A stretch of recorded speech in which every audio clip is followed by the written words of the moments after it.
చరణ్ కౌశిక్ గారు ఎట్లా హ్యాండిల్ చేయబోతున్నారు ఆర్టీసీ ఇష్యూను? కేసీఆర్ గారి ప్రభుత్వంలో గతంలో 52 రోజుల పాటు ఆర్టీసీ సమ్మె చేసింది. ఆ సందర్భంగా కోర్టు కూడా చాలా సందర్భాల్లో బీఆర్ఎస్ ప్రభుత్వాన్ని ప్రశ్నించిన సందర్భం చూసినాం. చాలా మంది దాదాపు 21 మంది నుంచి 30 మంది వరకు చనిపోయారని చెప్పేసి కోర్టు కూడా ఆందోళన వ్యక్తం చేసింది.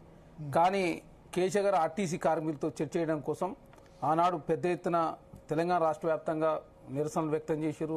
చాలా పార్టీలు స్పందించినప్పటికీ బీఆర్ఎస్ పార్టీ పెద్దగా పట్టించుకోకపోవడం మూలంగా చాలా రోజుల పాటు సుదీర్ఘంగా ఆర్టీసీ కార్మికులకు ఆనాడు సమ్మె చేశారు. కాంగ్రెస్ ప్రభుత్వం అధికారులకు వచ్చిన తర్వాత తక్షణమే మొదటగా ఇంప్లిమెంట్ చేసిందే మహాలక్ష్మి పథకంలో భాగంగా పల్లెవేలు కావచ్చు, ఎక్స్ప్రెస్ లో మహిళలకు కావచ్చు, బాలికలకు, ట్రాన్స్జెండర్లకు ఉచిత బస్సు ప్రయాణం కల్పించి రాష్ట్ర ప్రభుత్వం ఇప్పటివరకు అదేవిధంగా 3 కోట్ల మంది మహిళలకు దాదాపు ఇచ్చింది. కానీ ఆర్టీసీకి ఎన్ని పైసలు? 10,000 కోట్ల రూపాయలు. 10,000 కోట్లు మీరు ఇచ్చింది కదా.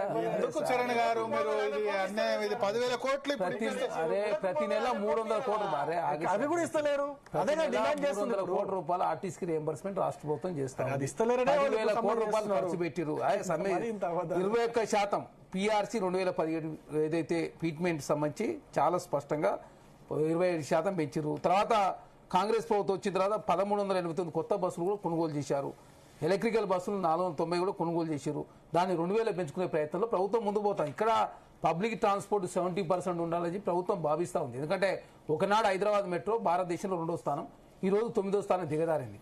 అదే కాకుండా మెట్రోను కూడా రాష్ట్ర ప్రభుత్వం తీసుకుని మెట్రో 2 కావచ్చు 3 విస్తరించే ప్రయత్నం జరుగుతూ ఉంది. ఎందుకంటే బెంగళూరు కావచ్చు, మద్రాసుకు, అదేవిధంగా ఢిల్లీకి వచ్చిన పరిస్థితి రావద్దంటే ఖచ్చితంగా పబ్లిక్ ట్రాన్స్పోర్ట్ 70% ఉంటేనే ఆ నగరం సుభిక్షంగా ఉంటుందని ప్రభుత్వం భావించి ఆర్టీసీలో ఎలక్ట్రికల్ బస్సులు కావచ్చు, మహిళల భాగస్వామ్యం పెంచే ప్రయత్నం కావచ్చు, ఆర్టీసీ రియంబర్స్మెంట్ చేసే ప్రయత్నం కావచ్చు, ఆక్యుపెన్సీ రేషియో ఒకసారి చెక్ చేసుకుంటే 110%, అంటే 100%కి పైగా కూడా ఎక్కువగా ఆర్టీసీలో మహిళలు ప్రయాణం చేస్తూ ఉన్నారు. అదే కాకుండా ఆర్టీసీని విస్తరించే ప్రయత్నంలో ప్రభుత్వం ముందు పోతా ఉంది. చూడండి, ఆర్టీసీ కార్మికులు నోటీస్ ఇచ్చిన తక్షణమే ప్రభుత్వం చర్చలకు ఆహ్వానించింది. గతంలో చర్చలకు ఆహ్వానించిన కోర్టు ఇన్వాల్వ్ అయిన తర్వాత, కోర్టు చాలా సార్లు ముట్టకాయ వేసిన తర్వాత ఆర్టీసీని ప్రైవేటీకరణ చేసే ప్రయత్నం కూడా జరిగింది. అన్నాడు అక్కడ జగన్మోహన్ రెడ్డి గారు చర్చలు చేసినా కూడా ఇక్కడ కేసీఆర్ గారు స్పందించే పరిస్థితి కూడా మనం చూస్తాం. 2.5 సంవత్సరాలు అయిపోయింది, మరి ఎందుకు చేయలేదు? చర్చలు పిలవడం ఏంటి? వాళ్ళు నోటీస్ ఇచ్చే వరకు మీకు తెలీదా? మీరు హామీ ఇచ్చారు కదా, అసలు ప్రభుత్వంలోకి ఎట్లా వచ్చారు? మీరు హామీలు ఇచ్చే కదా వచ్చారు. దయచేసి అర్థం చేసుకోవాలి. గవర్నర్ ఆఫీస్ ముందు ధర్నాలు జరిగినాయి. గవర్నర్ గారు ఆమోదిస్తలేరని చెప్పి పెద్ద ఎత్తున ధర్నాలు చేశారు. తర్వాత దాని మీద కమిటీ వేశారు. కమిటీ రిపోర్ట్ ఆధారంగా ప్రభుత్వం ముందుకు పోతుంది. మీరు ఆర్టీసీలో గుర్తుపెట్టు, కొత్త ఆర్టీసీలో బస్సులు కొనుగోలు చేస్తూనే, ఎలక్ట్రికల్ బస్సులు పెంచుతూనే, రూట్లకు సంబంధించినటువంటి ఎక్స్టెన్షన్ చేసే ప్రయత్నంలో ప్రభుత్వం ముందుకు పోతూ ఆర్టీసీని కాపాడే ప్రయత్నం. అసలు పబ్లిక్ ట్రాన్స్పోర్ట్ 70% ఉండాలని ప్రభుత్వం భావించే ఆర్టీసీని, ఎంఎంటీఎస్ ని, అదే కాకుండా మెట్రోను అదేవిధంగా అనుసంధానం చేసే ప్రయత్నంలో ప్రభుత్వం ముందుకు పోతా ఉంది. గతంలో మెట్రో 2వ స్థానం నుంచి 9వ స్థానం దిగజారింది. ఆ పరిస్థితి రావద్దని ప్రభుత్వం భావిస్తూనే ఆర్టీసీని కాపాడుకునే ప్రయత్నంలో భాగంగా ప్రభుత్వం ముందుకు పోతూ 27% పీఆర్సీ కూడా వాళ్ళకు పెంచి తెలంగాణ రాష్ట్రంలో రిక్రూట్మెంట్ చేసే ప్రయత్నంలో ప్రభుత్వం ముందుకు పోతా ఉంది. కాబట్టి ఆర్టీసీ కార్మికులతో చర్చలు చేస్తారు. చర్చలు మొన్న విద్యుత్ సంస్థలకు సంబంధించిన ఎంప్లాయీస్ చర్చలు, అదేవిధంగా వాళ్ళు కూడా సమ్మెకు నోటీస్ ఇస్తే వాళ్ళతో చర్చలు చేసి ఆ తర్వాత వాళ్ళకి సంబంధించినటువంటి ఏమైనా డిమాండ్లు పరిష్కరించే ప్రయత్నం ప్రభుత్వం చేస్తూ ఉంది.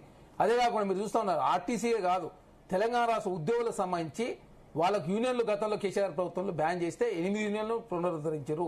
అదే కాకుండా ఆర్టీసీ కాదు, తెలంగాణ రాష్ట్రంలో ప్రభుత్వ ఉద్యోగులకు 1,20,00,000 రూపాయల ప్రమాద బీమాను కూడా రాష్ట్ర వ్యాప్తంగా వదిలేయండి. ఇప్పుడు ఆర్టీసీ సంబంధించి 2 ప్రధాన డిమాండ్లు ప్రభుత్వంలో విలీనం కంప్లీట్ చేయండి అని అడుగుతున్నారు. యూనియన్లను అనుమతి ఇవ్వండి అని చెప్తున్నారు. గతంలో యూనియన్లు ఉండాలని మీరు ఉద్యమం సపోర్ట్ చేసి ఇప్పుడు యూనియన్లు ఎందుకు ఉండనివ్వరు ఆర్టీసీలో? సార్, ఇప్పుడు టీచర్ల యూనియన్ గుర్తింపు యూనియన్లు ఇవ్వండి. మొత్తం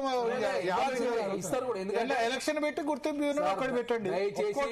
కాంగ్రెస్ ప్రభుత్వం వచ్చిన తర్వాత టీచర్ల 8 యూనియన్లను పునరుద్ధరించారు. దీన్ని కూడా ఖచ్చితంగా మానవీయ కులలో పరిష్కరించాలి. ఎందుకంటే మేము ఇందిరా పార్క్ దగ్గర ధర్నా చౌక్ ఉండాలని కాంగ్రెస్ ప్రభుత్వం భావించి అక్కడ ధర్నా చౌక్ ప్రారంభించినాం. తెలంగాణ రాష్ట్రంలో మీడియా మీద కావచ్చు, సోషల్ మీడియా ఎక్కడ బ్యాన్ లేదు.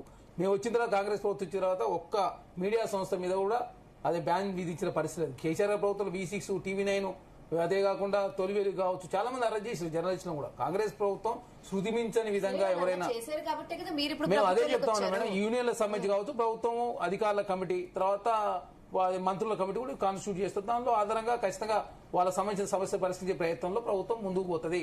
కాబట్టి కాంగ్రెస్ ప్రభుత్వంలో ఏ ఒక్క వ్యక్తి ఒక హక్కును హరించే ఉద్దేశం కాంగ్రెస్ ప్రభుత్వం లేదు. కాకపోతే రాష్ట్ర ఆర్థిక పరిస్థితి ఈ ప్రధాన డిమాండ్స్ ఇవే కదా, ప్రభుత్వంలో విలీనం చేయడం యూనియన్స్. అదే మేడం, ఇప్పుడు అదే చెప్తా ఉన్నారు. ఐఏఎస్ల కమిటీ ఆ సమస్య పరిష్కరించే ప్రయత్నంలో వారు చర్చలు చేస్తా ఉన్నారు. ఆ చర్చల తర్వాత మంత్రుల కమిటీ కాన్స్టిట్యూట్ చేస్తారు. మొన్న విద్యుత్ ఎంప్లాయీస్ సంబంధించిన సమస్య పరిష్కారం లభించింది. అవన్నీ మొన్నటిదాకా చర్చలు చేసారు. చర్చలు చేసి ఏం సాధించారు? మీ వాళ్ళు పోయినారు కదా. మంత్రి పొన్నం ప్రభాకర్ గారితో కూడా